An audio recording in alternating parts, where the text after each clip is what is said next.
Assalamu alaikum wa rahmatullahi wa barakatuh. Dear brothers and sisters, welcome back to the Islamic SHAHADA channel. Ahmad Thomson, a prominent lawyer in the United Kingdom, began his journey from Africa and went on to become one of the leading Islamic thinkers.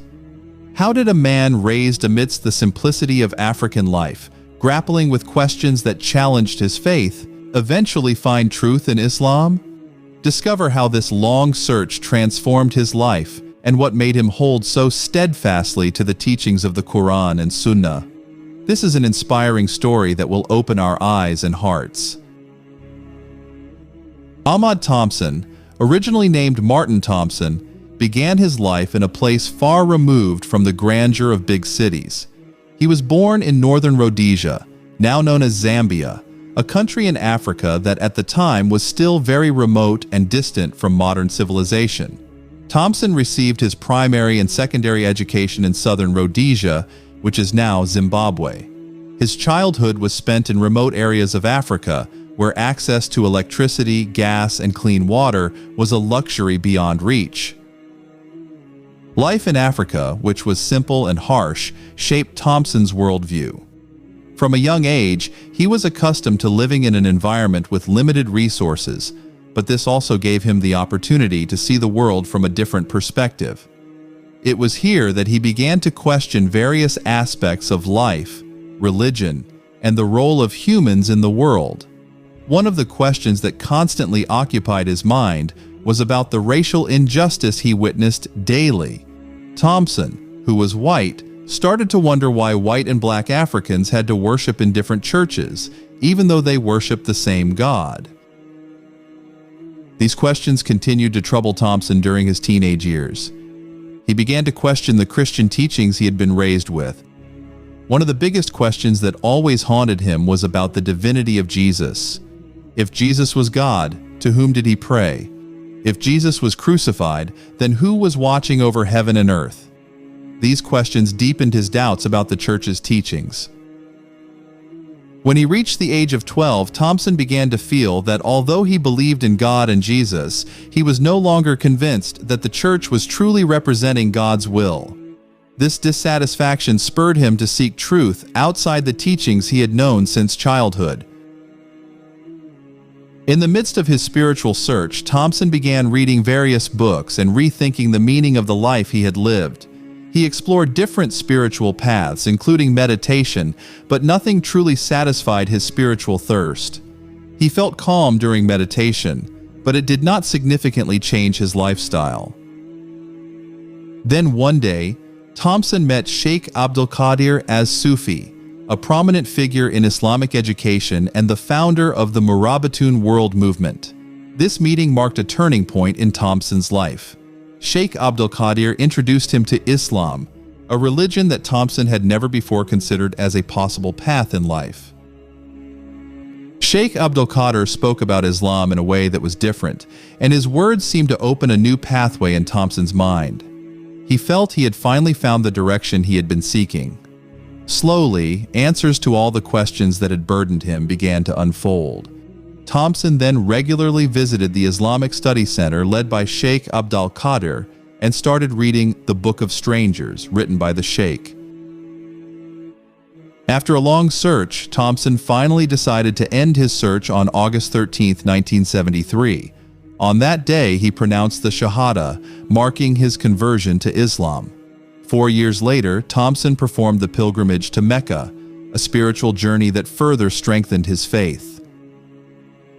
Upon returning from Hajj, Thomson completed his training as a lawyer. On July 26, 1979, he was called to the Bar of England and Wales and began his career in advocacy and Islamic law. This was the beginning of a significant contribution he would make in the field of law in England, particularly in Islamic law. Ahmad Thomson was not just an ordinary lawyer, he also became a leading figure in Islamic law in England. In 1994, Thomson founded Wynne Chambers, a law firm focused on Islamic law. This firm became one of the leading Islamic law institutions in England, providing legal services based on Sharia principles. His career journey not only made him well known in the Muslim community, but also attracted media attention. In 2001, Thomson appeared in a documentary film titled My Name is Ahmed, which later won an award.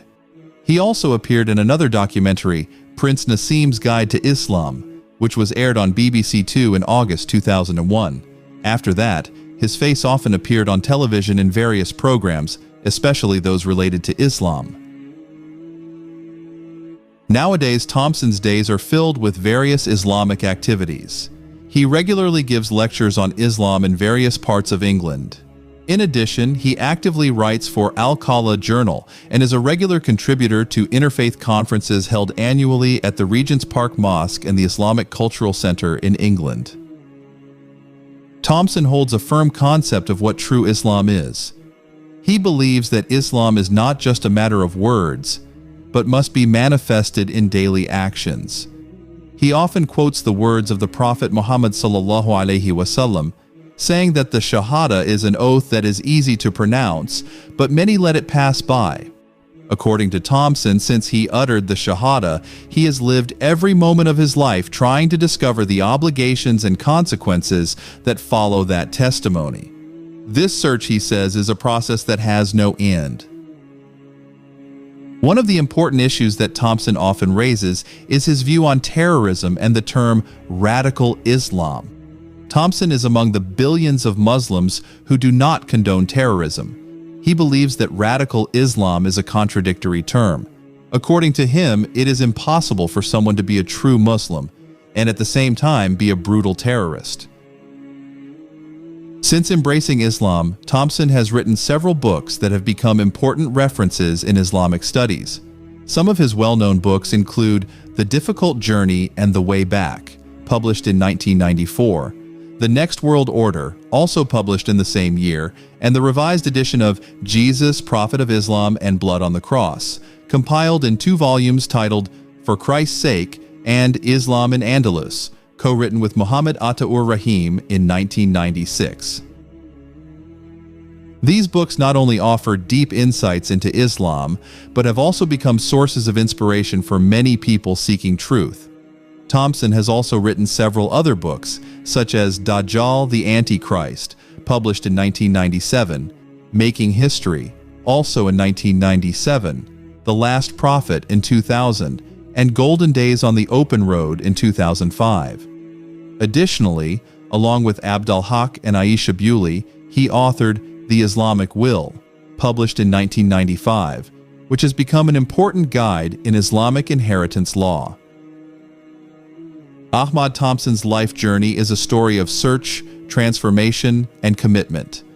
From a child growing up in the remote areas of Africa to becoming a prominent lawyer in United Kingdom and one of the respected Islamic thinkers, Thomson has undergone an extraordinary journey. His story teaches us the importance of seeking truth and holding firmly to the principles we believe in. Brothers and sisters, before we wrap up this video, be sure to check out the story of the legendary musician from London who embraced Islam, Cat Stevens, now known as Yusuf Islam.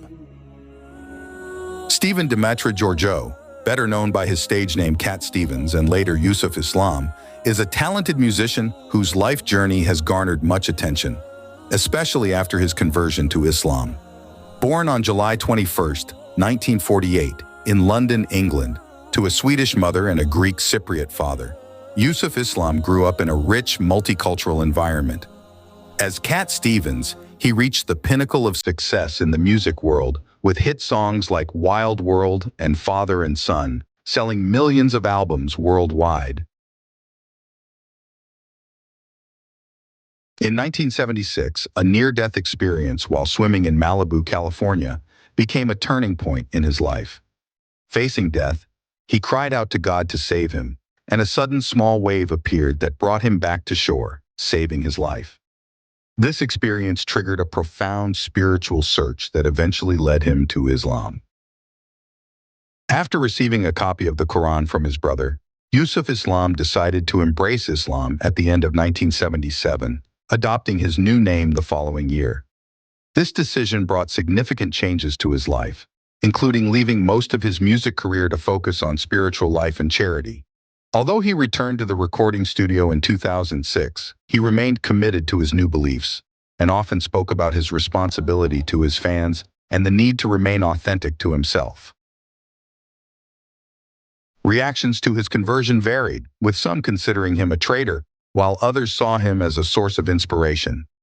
Yusuf Islam himself has spoken about the difficulties of being part of a misunderstood minority, but he has remained steadfast in his beliefs and continues to contribute to various humanitarian initiatives. The story of Yusuf Islam is a reflection of a unique and personal spiritual journey, showing how music, faith, and humanity can unite in one's life. His story has inspired many and continues to be a topic of interest for those intrigued by profound life changes and their impact on one's identity and career. That's all for this video. Thank you for watching until the end. See you in the next video. Wassalamu alaikum wa rahmatullahi wa barakatuh.